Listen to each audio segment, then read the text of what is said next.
everyone, it's your Arian Gabriela Grana from grade 12 ABM, and this is the product that we will make.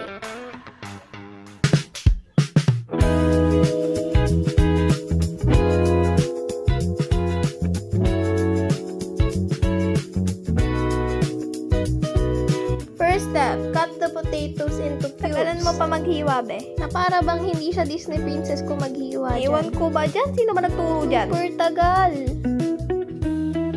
Ayan, sa wakas matatapos na ang Disney princess nyo. Buti naman! Next step, peel the garlic and cut it into small pieces. Na para bang chef ka dyan. Super bilis maghiwa. Galing.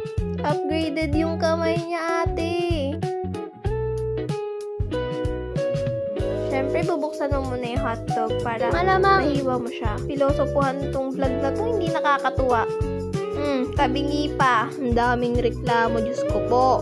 Ang bilis niyo dyan, guys. Parang si Chef Boy Negro. Hindi ka gagalon. Malamang, di ba yung open natin yung stove para makaluto tayo? And then, guys, mag-add kayo ng oil. Siyempre. After mapainit ng mantika, add nyo na yung potato and wait them to get nabulol na siya dyan. Brown. Mas masarap pag toasted, guys. Mas malalasahan mo yung patatas. Malamang favorite. Ayan, ang bilis. Luto na siya. And then after nun, iahon mo muna and set aside. Next step is yung hotdog. Lulutuin mo muna siya, syempre. Syempre, luto na naman siya agad. And then set aside. Next, igisa ang garlic. Then add yung leftover rice nyo and mix it. Wow, ang galing! Ayan na ang pangmalakas ang halo. Ala! Ala! Ala! Ang galing! Na para bang chef na talaga siya dyan. Congrats sa'yo. And after nyo mahalo, ilagay na ang mga seasonings.